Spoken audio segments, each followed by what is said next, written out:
Shalom, salam sejahtera untuk Bapak Ibu sekalian. Di kesempatan ini saya akan membagikan kebenaran firman Tuhan dengan tema taati hukum dan tegakkan keadilan.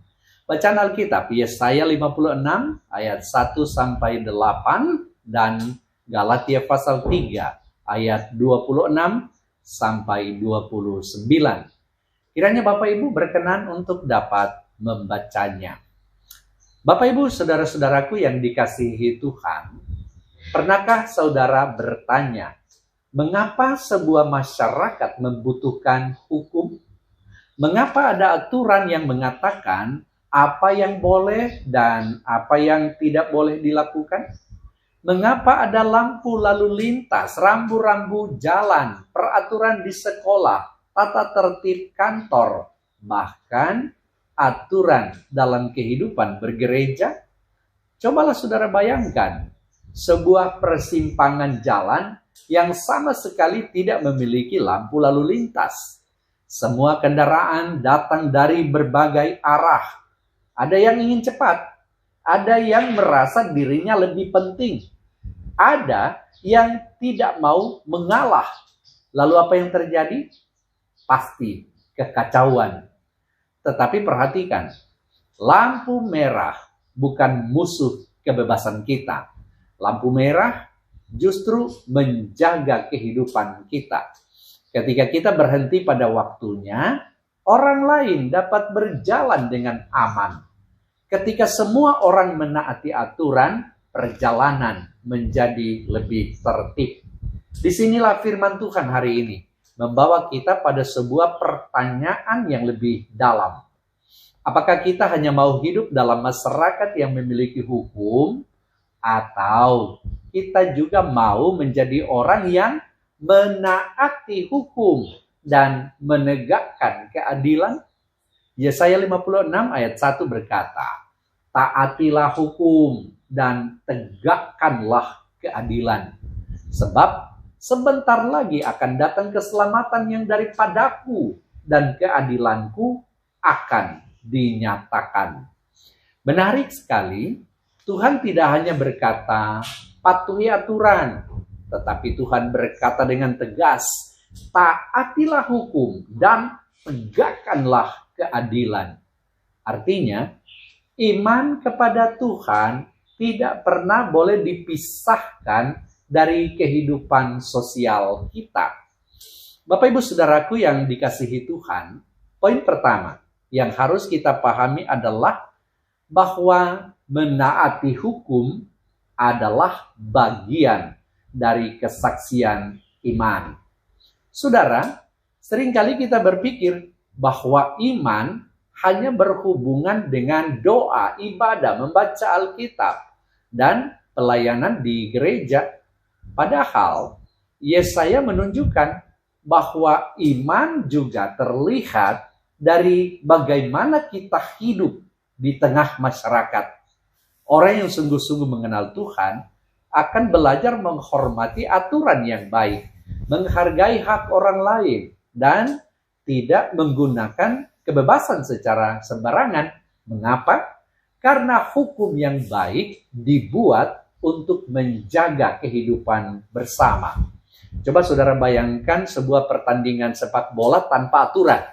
Tidak ada batas lapangan, tidak ada aturan offside, tidak ada kartu kuning, apalagi kartu merah. Pemain boleh menendang siapa saja. Penonton boleh masuk ke lapangan kapan saja.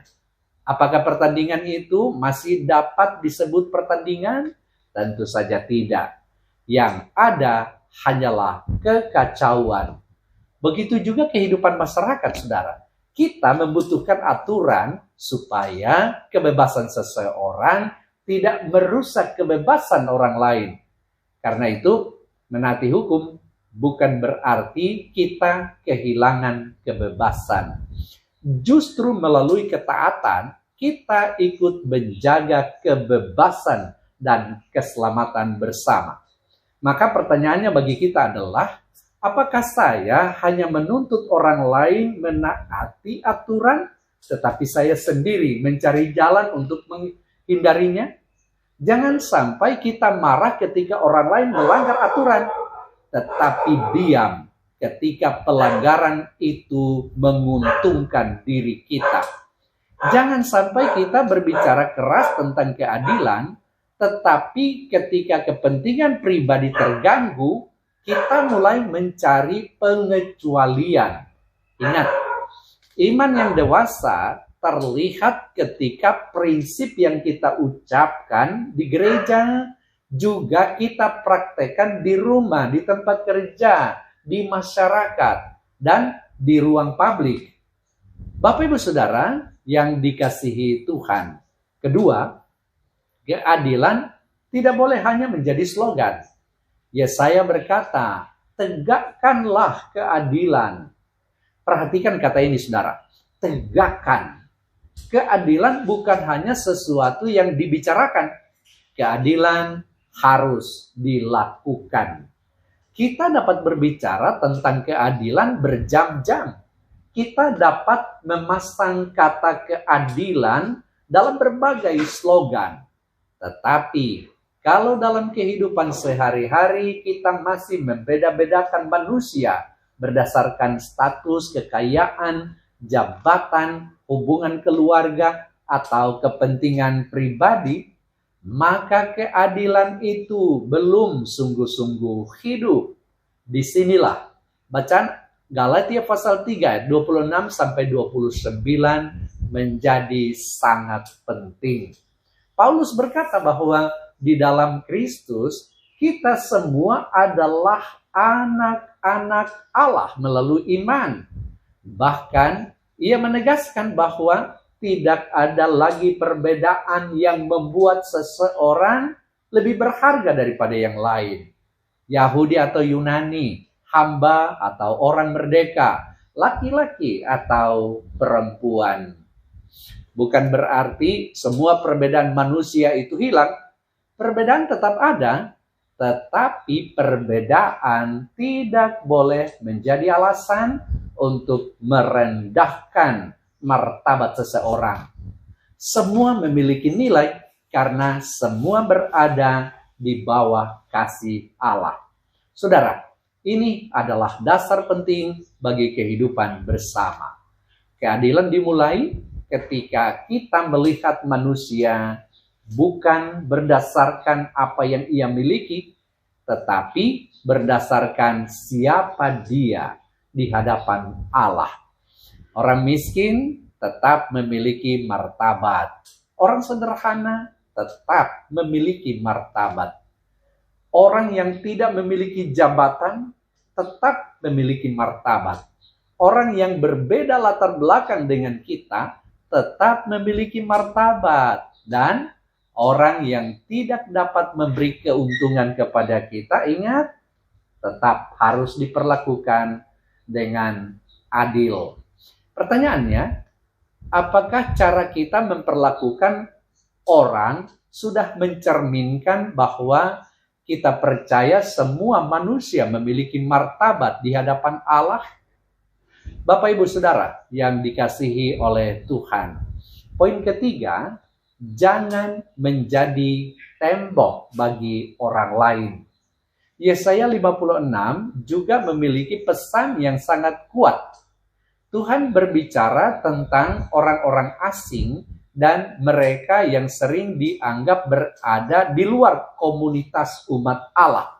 Tuhan berkata bahwa mereka yang datang kepadanya dan memegang perjanjiannya akan diterima. Bahkan rumah Tuhan disebut sebagai rumah doa bagi segala bangsa. Ini luar biasa, saudara. Rumah Tuhan bukan tempat untuk membangun tembok pemisah. Rumah Tuhan adalah tempat di mana manusia mengalami penerimaan, menerima kasih, dan menerima keadilan Allah. Gereja dipanggil untuk menjadi komunitas yang membuka pintu, bukan membangun tembok. Bayangkan sebuah rumah yang pintunya selalu tertutup. Dari luar, orang melihat lampu menyala, mendengar orang berbicara dan bernyanyi. Tetapi tidak pernah diizinkan masuk. Bukankah ini sesuatu yang aneh? Demikian pula gereja. Kita tidak boleh hanya sibuk mengatakan bahwa Tuhan mengasihi semua orang, tetapi kehidupan jemaat justru membuat orang merasa tidak diterima. Jadi saudara, harus dimulai dari komunitas iman. Kita harus belajar mendengar suara mereka yang lemah. Kita harus memperhatikan mereka yang sering dilupakan.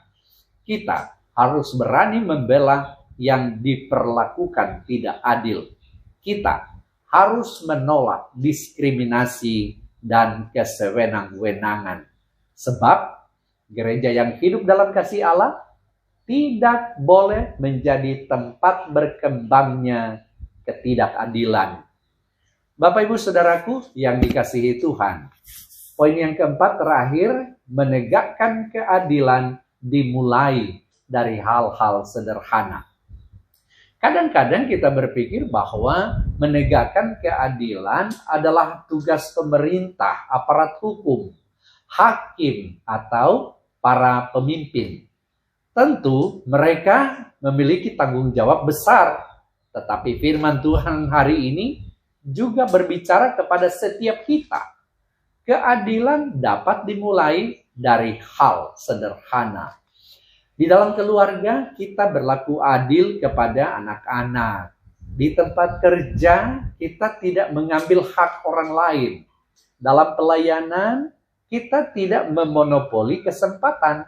Dalam masyarakat kita tidak menyebarkan fitnah atau berita yang belum tentu benar. Dalam kehidupan ekonomi kita tidak menipu. Dalam menggunakan fasilitas umum kita tidak mengambil sesuatu yang bukan hak kita. Ketika menemukan orang yang diperlakukan tidak adil, kita tidak memilih diam hanya karena persoalan itu bukan urusan kita. Ingat, keadilan tidak selalu dimulai dari ruang pengadilan. Keadilan seringkali dimulai dari hati manusia. Dan hati itu harus dibentuk oleh firman Tuhan. Bapak Ibu Saudara yang dikasihi oleh Tuhan, hari ini firman Tuhan memberikan dua panggilan yang jelas. Taati hukum dan tegakkan keadilan. Kita menaati hukum bukan karena takut kepada manusia semata, tetapi karena kita menghargai kehidupan yang Tuhan berikan. Kita menegakkan keadilan bukan karena ingin terlihat baik, tetapi karena kita percaya bahwa setiap manusia memiliki martabat di hadapan Allah. Galatia mengingatkan kita bahwa di dalam Kristus kita adalah satu. Tidak ada seorang pun yang boleh merasa lebih tinggi hanya karena status, kekayaan, jabatan, suku, atau latar belakangnya. Maka marilah kita bertanya kepada diri sendiri. Apakah kehadiran saya membuat kehidupan orang lain menjadi lebih aman atau justru lebih sulit? Apakah perkataan saya menegakkan keadilan atau memperbesar ketidakadilan? Apakah gereja kita menjadi rumah yang membuka pintu bagi semua orang atau justru menjadi tempat yang membuat sebagian orang merasa tersisih?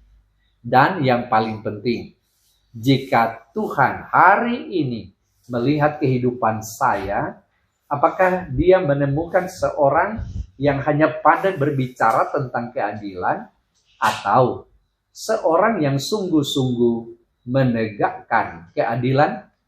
Kiranya kita menjadi umat yang taat kepada hukum, jujur dalam kehidupan, berani membela yang benar, dan tidak takut memperjuangkan keadilan. Sebab ketika hukum dihormati dan keadilan ditegakkan, masyarakat menjadi lebih tertib. Ketika keadilan hidup di tengah masyarakat, manusia mengalami martabatnya. Dan ketika umat Tuhan hidup dalam kebenaran dan keadilan, nama Tuhan dimuliakan melalui kehidupan kita. Mari kita bukan hanya berkata, keadilan harus ditegakkan. Mari kita menjadi orang yang menegakkannya. Bukan hanya menuntut orang lain taat, tetapi mulai dari diri sendiri untuk taat. Tuhan Yesus memberkati saudara sekalian. Amin.